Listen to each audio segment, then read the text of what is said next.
사무엘하 19장 16절부터 43절 교독하겠습니다. 바후림에 있는 베냐민 사람 게라의 아들 시므이가 급히 유다 사람과 함께 다윗 왕을 맞으러 내려올 때에 베냐민 사람 1000명이 그와 함께하고 사울 집안의 종 시바도 그의 아들 15과 종 20명과 더불어 그와 함께하여 요단강을 밟고 건너 왕 앞으로 나아오니라. 왕의 가족은 건너가게 하며 왕이 좋게 여기는 대로 쓰게 하려 하여 나룻배로 건너가니 왕이 요단을 건너가게 할 때에 게라의 아들 시므이가 왕 앞에 엎드려 왕께 아뢰되 내 주여 원하건대 내게 죄를 돌리지 마옵소서. 내 주 왕께서 예루살렘에서 나오시던 날에 종의 패역한 일을 기억하지 마시오며 왕의 마음에 두지 마옵소서. 왕의 종 내가 범죄한 줄 아옵기에 오늘 요셉의 온 족속 중 내가 먼저 내려와서 내 주 왕을 영접하나이다 하니 스루아의 아들 아비새가 대답하여 이르되 시므이가 여호와의 기름 부으신 자를 저주하였으니 그로 말미암아 죽어야 마땅하지 아니하니까 하니라. 다윗이 이르되 스루야의 아들들아 내가 너희와 무슨 상관이 있기에 너희가 오늘 나의 원수가 되느냐. 오늘 어찌하여 이스라엘 가운데에서 사람을 죽이겠느냐. 내가 오늘 이스라엘의 왕이 된 것을 내가 알지 못하리요 하고 왕이 시므이에게 이르되 내가 죽지 아니하리라 하고 그에게 맹세하니라. 사울의 손자 무비보셋이 내려와 왕을 맞으니 그는 왕이 떠난 날부터 평안히 돌아오는 날까지 그의 발을 맵시내지 아니하며 그의 수염을 깎지 아니하며 옷을 빨지 아니하였더라.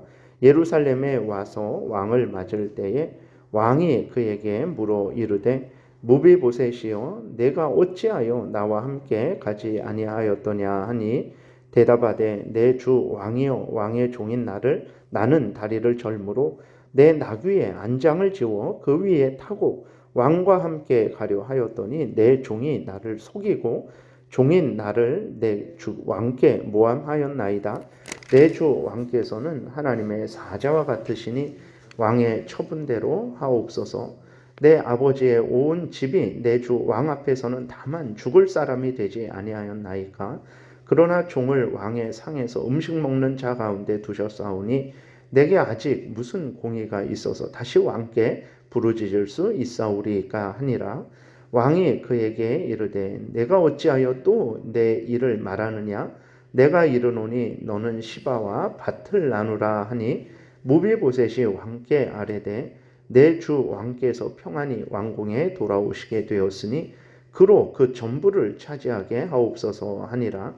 길르앗 사람 바르실레가 왕이 요단을 건너가게 하려고 로글림에서 내려와 함께 요단에 이르니 바르실레는 매우 늙어 나이가 80세라. 그는 큰 부자이므로 왕이 마하나임에 머물 때에 그가 왕을 공개하였더라. 왕이 바르실레에게 이르되 너는 나와 함께 건너가자. 예루살렘에서 내가 너를 공개하리라. 바르실레가 왕께 아뢰되 내 생명의 날이 얼마나 있사옵기에 어찌 왕과 함께 예루살렘으로 올라가리이까. 내 나이가 이제 80세라. 어떻게 좋고 흉한 것을 분간할 수 있사오며 음식의 맛을 알 수 있사오리이까. 이 종이 어떻게 다시 노래하는 남자나 여인의 소리를 알아들을 수 있사오리이까. 어찌하여 종이 내 주 왕께 아직도 누를 끼치리이까. 당신의 종은 왕을 모시고 요단을 건너려는 것뿐이거늘 왕께서 어찌하여 이 같은 상으로 내게 갚으려 하시나이까. 청하건대 당신의 종을 돌려 보내옵소서. 내가 내 고향 부모의 묘 곁에서 죽으려 하나이다. 그러나 왕의 종 김함이 여기 있사오니 청하건대 그가 내 주 왕과 함께 건너가게 하시옵고 왕의 처분대로 그에게 베푸소서 하니라. 왕이 대답하되 김함이 나와 함께 건너가리니 나는 내가 좋아하는 대로 그에게 베풀겠고 또 내가 내게 구하는 것은 다 너를 위하여 시행하리라 하니라. 백성이 다 요단을 건너매 왕도 건너가서 왕이 바르실레에게 입을 맞추고 그에게 복을 비니 그가 자기 곳으로 돌아가니라. 왕이 길갈로 건너오고 기맘도 함께 건너오니 온 유다 백성과 이스라엘 백성의 절반이나 왕과 함께 건너니라. 온 이스라엘 사람이 왕께 나와 왕께 아뢰되 우리 형제 유다 사람들이 어찌 왕을 도둑하여 왕과 왕의 지방과 왕을 따르는 모든 사람을 인도하여 요단을 건너가게 하였나이까 하매 모든 유다 사람이 이스라엘 사람에게 대답하되 왕은 우리의 종친인 까닭이라. 너희가 어찌 이 일에 대하여 분내느냐? 우리가 왕의 것을 조금이라도 얻어 먹었느냐? 왕께서 우리에게 선물로 주신 것이 있느냐? 이스라엘 사람이 유다 사람에게 대답하여 이르되 우리는 왕에 대하여 가졌으니 다윗에게 대하여 너희보다 더욱 관계가 있거늘 너희가 어찌 우리를 멸시하여 우리 왕을 모셔오는 일에 먼저 우리와 의논하지 아니하였느냐 하나 유다 사람의 말이 이스라엘 사람의 말보다 더 강경하였더라. 아멘. 기도드리겠습니다. 하나님 아버지, 이 시간 하나님의 말씀을 전하고 듣습니다. 성령께서 역사하셔서 우리를 향한 하나님의 뜻을 잘 깨달아 알게 도우시고 또 하나님의 알려주시는 대로 잘 믿고 따르게 도우소서. 감사드리고 예수 그리스도의 이름으로 기도드렸습니다. 아멘. 16절부터는 이제 다윗이 도망갈 때 다윗을 저주하고 조롱하며 돌을 던졌던 시므이가 다시 예루살렘으로 돌아오는 다윗 왕 앞에 나와서 용서를 비는 내용이 기록되어 있습니다. 시므이의 어리석음은 하나님이 어떤 분이신지에 대해서 전혀 생각하지 않은 것이죠. 하나님은 하나님의 자녀를 징계하십니다. 엄히 징계하십니다. 그러니까 다윗에게 이제 다윗이 범죄한 것에 대해서 징계하시는 것을 보게 되면 정말 어떻게 이 징계를 감당할 수 있을까 싶을 정도죠. 압살롬의 반역도 그것도 이제 하나님의 징계 가운데 있는 거죠. 물론 반역은 압살롬이 한 것이지만 그 모든 것들을 하나님께서 사용하셔서 이제 다윗을 징계하시는 것입니다. 이렇듯 하나님은 아주 하나님의 자녀일지라도 징계하실 때에는 엄히 징계하시죠. 이스라엘 백성들, 북이스라엘은 멸망당했고 남쪽 유다는 멸망당한 거죠. 그 바벨론에 의해서 멸망당하고 포로로 끌려갔던 거죠. 근데 하나님이 은혜로 70년 만에 다시 돌아오게 하신 거죠. 그러니까 하나님의 징계는 매우 엄하죠. 근데 그 징계는 회복을 위한 징계입니다. 죄를 미워하고 버리게 하는 징계이고 사랑하는 가운데 내리시는 징계예요. 그러니까 다윗에게 그러한 엄한 징계를 내리셨을지라도 그것은 다윗을 쳐서 다윗으로 하여금 회개하고 하나님께로 돌이키게 하는 징계였던 것이죠.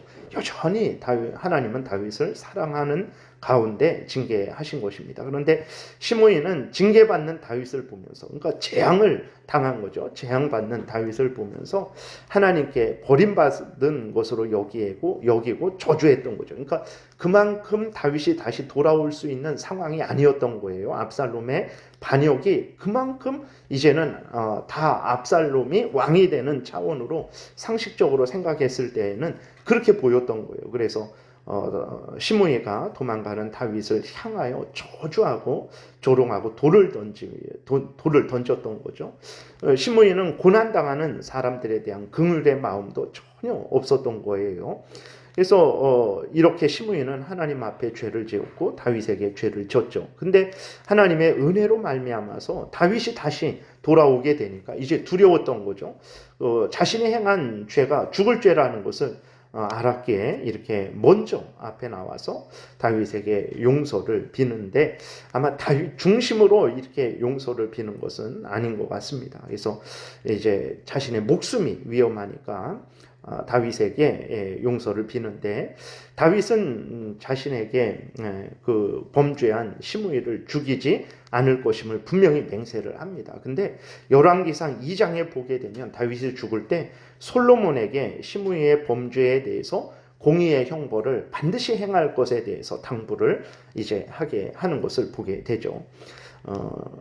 그 다음에 24절부터는 이제 보게 되면 무비보셋이 다윗을 맞으러 나온 내용이 기록되어 있어요. 그러니까 무비보셋은 진심으로 다윗을 걱정했고 다윗을 위하여 기도했습니다. 그러나 그 종 시바가 아주 교묘한 관계로 이제 다윗이 고난 당할 때에 무비보셋으로 하여금 함께하게 하지 못했던 거죠.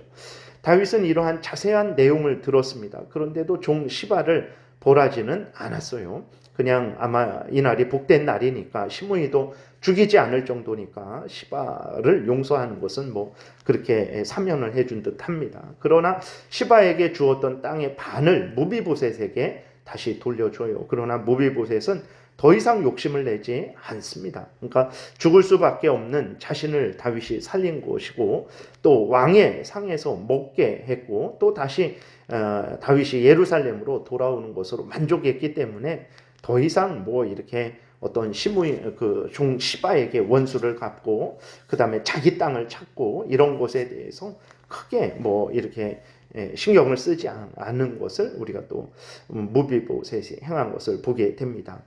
그리고 31절부터는 다윗이 피난했을 때 다윗과 그 피난한 백성들을 공개한 바르실레에게 보상을 하는 내용이 기록되어 있어요. 근데 바르실레는 자신의 나이가 많은 것을 이유로 해서 다윗의 보상을 거절을 합니다. 그 내용이 상당히 길어요. 별로 뭐 중요한 것 같지 않은데 이렇게 그 길게 자세하게 바르실레가 거절하는 것에 대해서 기록이 되어 있습니다.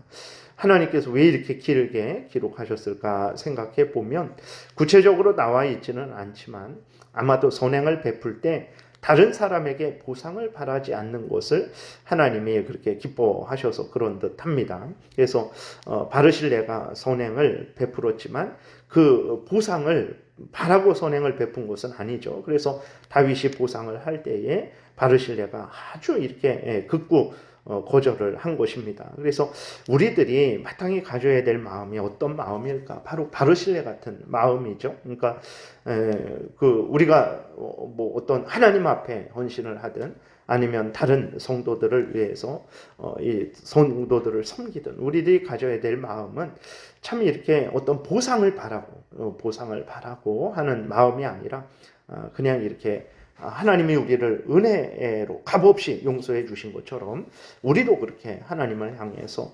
헌신하고 또 이웃을 성도들을 향해서 헌신하는 마음과 태도를 가져야 될 것입니다. 누가복음 17장에 나오는 그 무익한 종, 해야 할 일을 했을 뿐이라는 무익한 종, 밭에서 열심히 일하고 돌아왔는데 주인이 밥 먹으려고 하는데 나중에 밥 먹고 내 밥상을 먼저 차리고 너는 거기 대기하고 있다가 내가 다 먹은 다음에 다 정리하고 그 다음에 먹어라. 종이 얼마나 수고를 한 것입니까? 근데 그렇게 수고했을지라도 뭐 내세우지 말아라. 그냥 해야 될 일을 했을 뿐이다 라는 그러한 마음과 태도를 가지라. 이렇게 예수님이 말씀을 하시는데 바로 이러한 마음과 태도를 우리가 가져야 되겠기에 하나님께서 이렇게 이 바르실레를 통해서 예를 든 것 같습니다. 그런데 또 하나님은 그렇다고 해서 우리에게 아무런 은혜도 안 주시냐? 그러지는 않죠. 여기 기맘이라고 나오는데 누군지는 정확히 모릅니다. 근데 아마 바르실레의 아들로 이렇게 보이는데 이 바르실레의 아들이 이제 다윗에게 복을 받게 되는 거죠. 그러니까 우리는 보상을 바라지 말고 하나님께 헌신하면 하나님은 알아서 우리가 받아야 될 큰 복을 주신다라는 것을 우리가 굳게 믿고 어쨌든 우리가 선행을 할 때에 그렇게 무익한 종으로서 해야 될 일들을 하는 것뿐이다라는 그러한 마음으로 선행을 해야 되겠습니다. 41절부터는 유다 지파하고 다른 지파들, 그러니까 이제 그 유다 지파만 이제 유다 시므온 지파만 이렇게 좀 구별이 됐죠. 유다 지파가 구별되고 다른 한 10지파는 이제 그 항상 이렇게 나뉘어졌거든요. 그런데 이제 그 다른 10지파와 유다 지파가 서로 분쟁하는 내용이 기록이 되어 있습니다. 그래서 9절에 보게 되면 이제 그때에 다른 10지파, 유다 지파 말고 다른 열 지파가 다윗을 예루살렘으로 다시 이제 모셔올 준비를 합니다. 그래서 유다 지파는 그때까지 다윗을 예루살렘으로 다시 모셔올 준비도 하지도 않아요. 근데 다른 지파들은 다윗을 다시 예루살렘으로 이제 모셔올 그 계획을 세워야 되지 않냐라고 하면서 서로 이렇게 의논을 해요. 그때 다윗이 어떻게 했냐면 유다 지파에게 연락을 취하게 되죠. 너희들이 내 동족인데, 내 친족인데 어떻게 이 일에 뒤에 서겠느냐? 빨리 나를 예루살렘으로 돌아올 수 있도록 조치를 취해라라고 그렇게 다윗이 유다 지파에게 연락을 합니다. 그래서 다윗이 이렇게 연락한 것은 고륙 친척으로서 해야 될 일들을 하게 하는 거죠. 그런데 이것으로 인해서 이제 유다 지파와 다른 지파들 간에 서로 알력이 생기는 것입니다. 그러니까 다른 유다 지파 외에 다른 지파들의 먼저 그렇게 다윗을 모셔올 계획을 세우고 그렇게 다윗을 맞으러 갔는데 유다 지파가 더 빨리 와갖고 다윗을 이제 예루살렘으로 모셔가는 거죠. 이것들 때문에 그 다른 지파와 유다 지파 간에 서로 분쟁이 생긴 것입니다. 참으로 인간의 한계죠. 그러니까 자신의 지파 왕일지라도 온 이스라엘의 왕이죠. 그 다음에 또 다윗 입장에서도 온 이스라엘의 그 왕일지라도 자신의 지파가 있는 것입니다. 그러니까 이런 것들을 서로 이렇게 좀 고려를 해야 되는 거죠. 중요한 것은 이제 무엇입니까? 다윗도 모든 이스라엘 백성들도 하나님 앞에 서는 것입니다. 다윗은 하나님 앞에서 하나님의 뜻대로 온 이스라엘을 통치하고 유다 지파지만 온 이스라엘을 통치하고 또 이스라엘 백성들도 그 유다 지파들도 자기 지파 왕이지만 그러나 온 이스라엘의 왕이라는 것을 깨달아 알고 온 이스라엘의 왕으로서 통치하도록 돕고 또 열 지파는 자기 지분이 지분이 있지만 그러나 또 다윗이 유다 지파 소속이니까 또 그런 것들 고려해서 다윗으로 하여금 올바로 통치하게 하는 그러한 것이 이제 중요한 것이죠. 그런데 그렇게 하지 못한 거예요. 서로. 그래서 서로 분쟁이 있고 또 20장에 보게 되면 그 열 지파 중에 불량배 세바가 이제 또 반역을 일으키게 되는 것입니다. 그래서 참 인간의 한계입니다. 인간이 있는 곳은 어느 곳이든 이렇게 죄성이 아직 남아 있기 때문에 항상 문제를 일으키게 되는 거죠. 그래서 중요한 것은 무엇입니까? 우리 모두가 하나님 앞에 바로 서는 거예요. 하나님 앞에 서서 우리들은 서로 허물이 있으니까 남을 낮게 여겨야 됩니다. 나를 겸손하게 낮추고 남을 높여야 되는 거예요. 그러니까 우리들은 죄성이 있기 때문에 반드시 분쟁이 일어납니다. 아무리 이 이스라엘은 하나님이 다스리는 나라거든요. 교회입니다. 하나님이 다스리는 특별한 교회죠. 그래서 그 구약의 교회는 그 나라에 왕도 있고 제사장도 있고 선지자도 있고 이런 방식으로 하나님이 구약 교회를 다스린 것인데 하나님이 직접 통치하는 신정 통치인데도 불구하고 이렇게 많은 문제들이 있는 거예요. 왜 그러냐? 인간들이 아직 죄로 오염되고 부패되어서 완전히 성화되지 않아서 그런 거죠. 오늘도 마찬가지죠. 우리들이 정말 성령이 우리 안에 내주하시면서 우리를 인도하시는데도 불구하고 우리가 어리석어서 알면서 모르면서 잘못을 범하는 거죠. 그렇기 때문에 항상 나를 낮춰야 됩니다. 나를 늘 낮추고 그 다음에 남을 높여야 됩니다. 그래야 분쟁이 안 생기지 나를 높이게 되면 다른 사람도 높이고 그래서 서로 분쟁이 생기게 되는 거죠. 그래서 다시 한번 우리가 이 본문을 보면서 나 자신을 낮추고 또 다른 사람을 높이고 하나님 앞에서 우리 모두가 잘 살아가도록 서로 배려하고 돕는 그러한 일들을 또 해야 되겠습니다. 기도드리겠습니다. 살아계신 하나님 아버지 감사합니다. 우리를 인도하시기 위해서 귀한 성경 말씀을 기록하시고 귀한 하나님의 뜻을 알려주셔서 감사를 드립니다. 하나님 아버지께서 알려주신 대로 믿고 따르게 도우시고 또 인간은 늘 예나 지금이나 변함없이 하나님 앞에 설 수 없는 존재인데 이러한 우리들을 불쌍히 여기셔서 예수 그리스도 안에서 용서하시고 하나님의 크신 은혜로 능력으로 하나님께서 우리의 구원을 이끌어 가시니 감사를 드립니다. 더욱 하나님을 사랑하고 의지하고 경외하게 도우소서 예수님 이름으로 기도드렸습니다. 아멘.